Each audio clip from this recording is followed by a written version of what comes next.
Hello everyone, welcome to Smitty's Gunsmithing.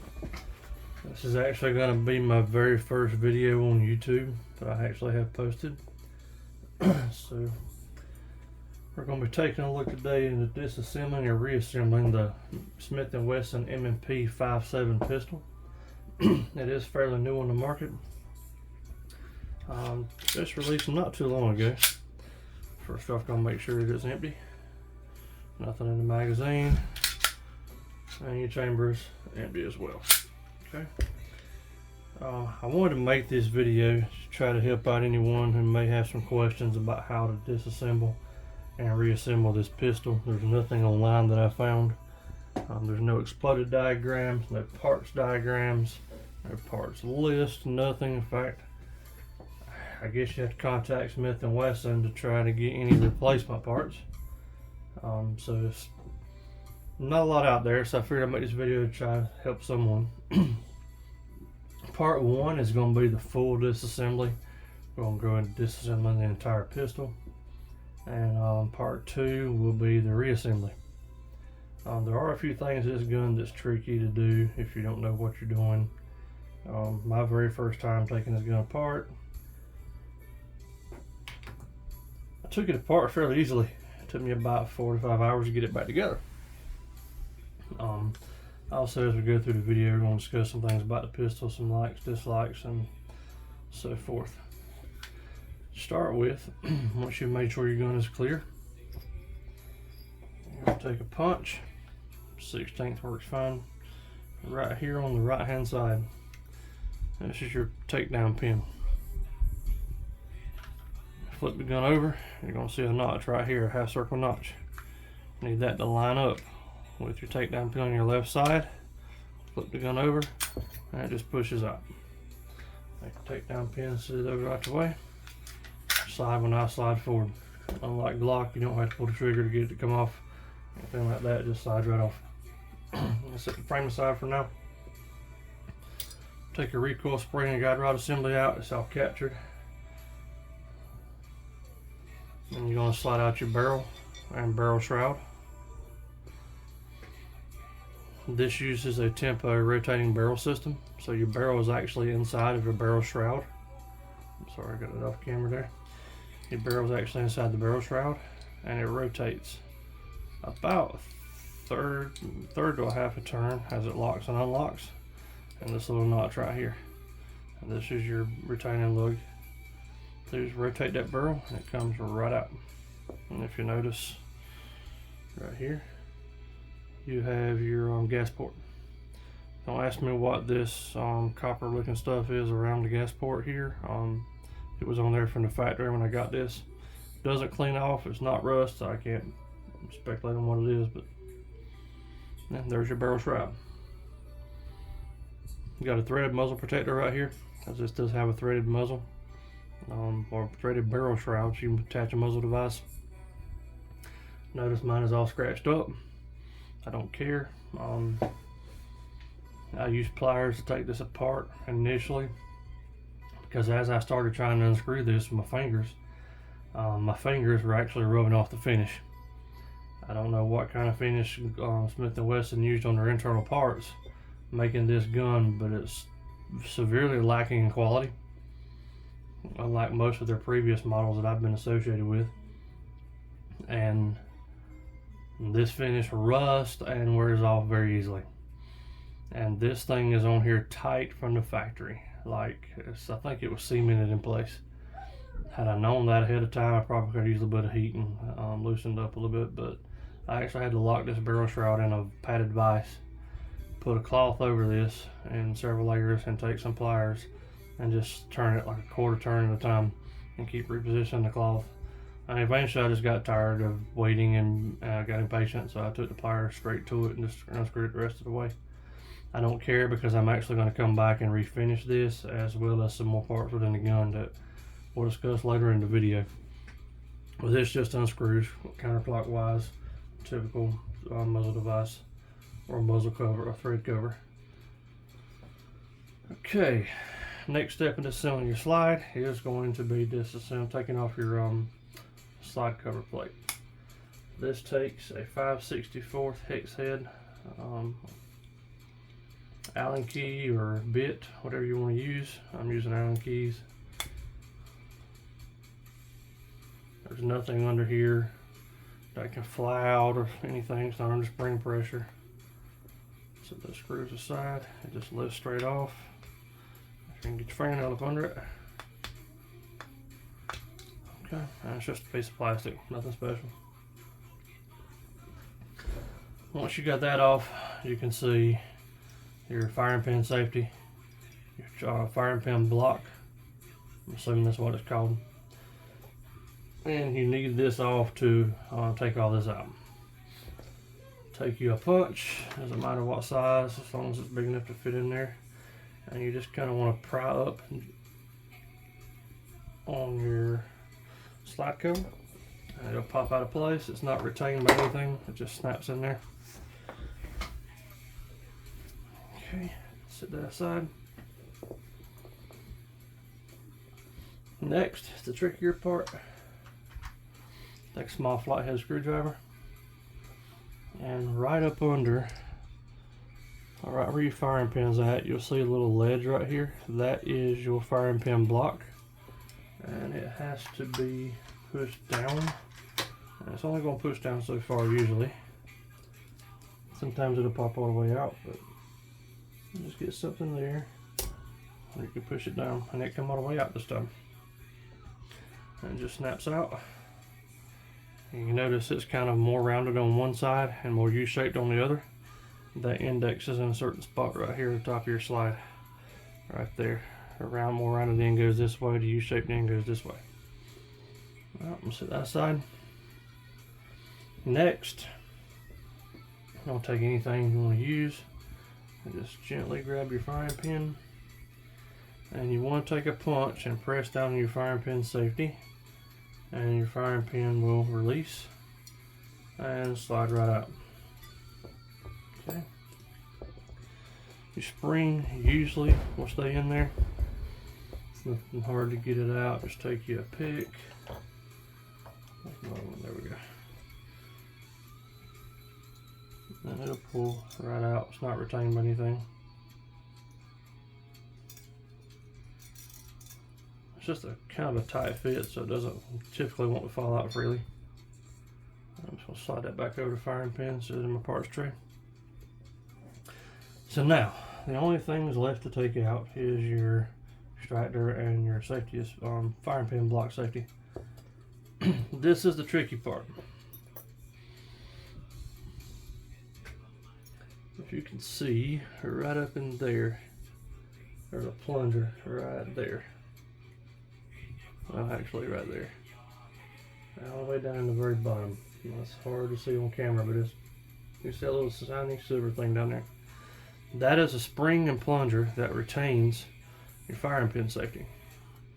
So what you want to do is come in here from the top, is the easiest way, and press down on this lever right here. You can see right here, it's kind of on the lever system.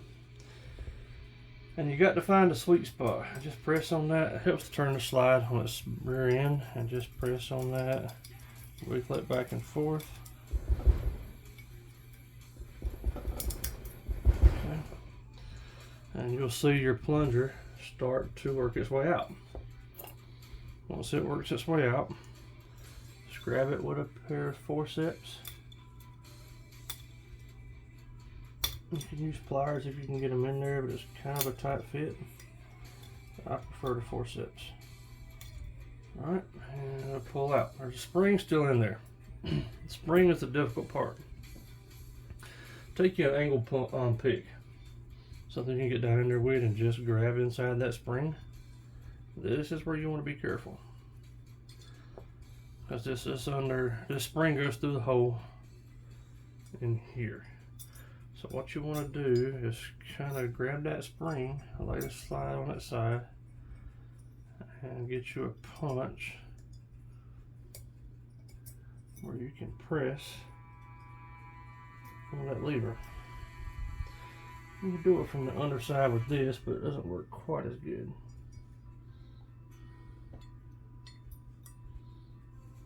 And there's a sweet spot where you'll feel that spring give and start to come out.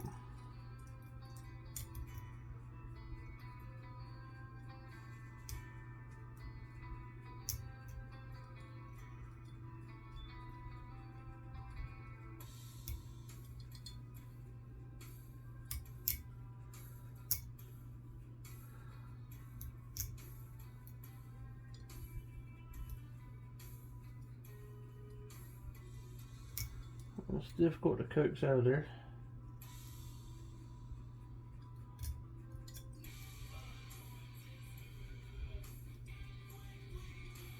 I've got it about as far as it's going to go, so I'm going to maintain pressure on it and go from the top. There we go. Alright, now I press down just a little bit on the top, it released. Be careful with this because this is under spring pressure, it can go flying.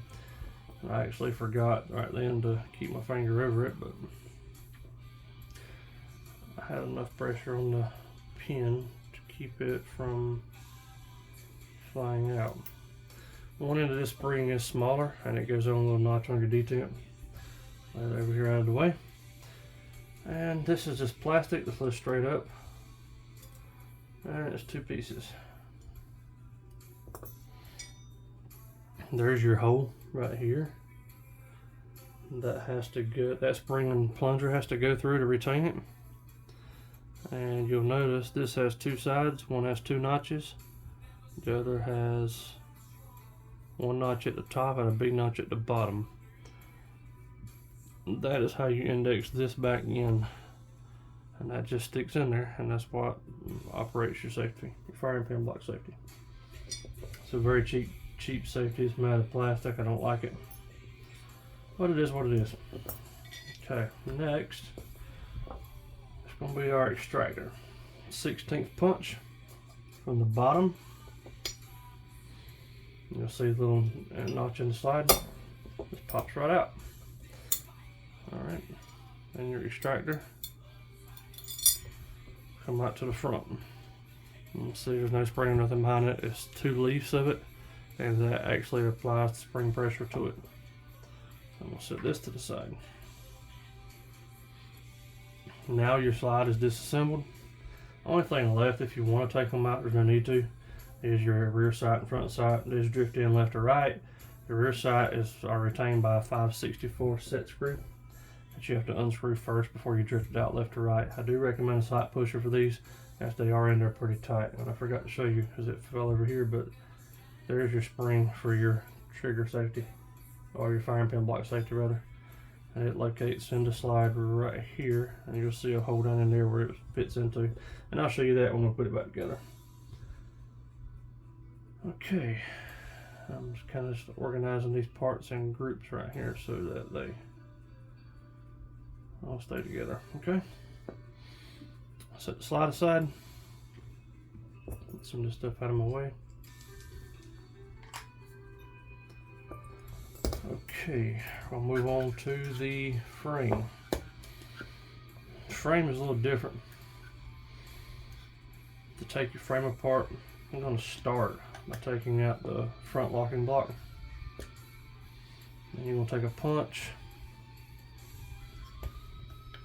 And I'm just using the 16th punch. It's not under a lot of pressure, so it doesn't matter, but the punch is a little bit small, a little bit bigger. Knock that one out.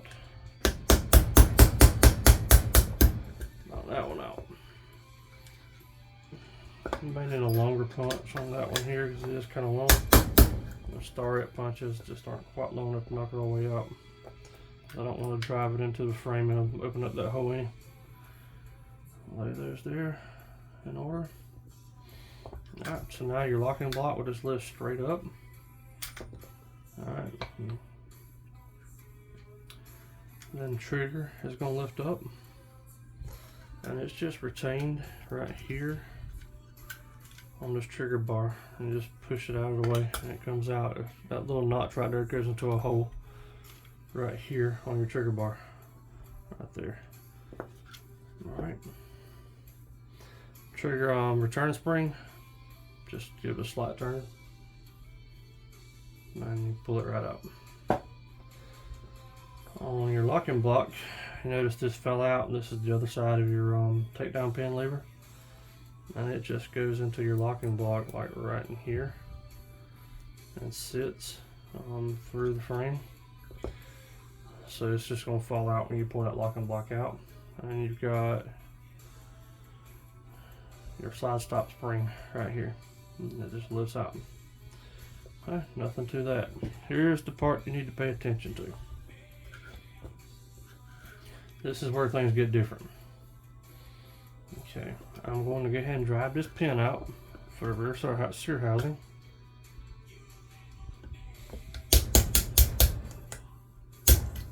Okay, and I'm going to sit it on the right hand side, just the last one in the gun. Okay, now you need a 3/32 Allen key. You want to hold this right here at the top. Put a good amount of pressure on it.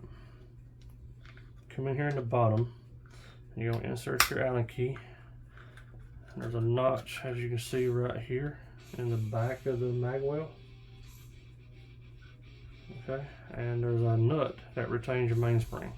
So put pressure on the top and hold it. And just loosen this nut. And keep pressure on that Allen key, because you'll feel when that nut pops loose, that spring is going to try to push it out. You don't want it to go flying. I'm getting close.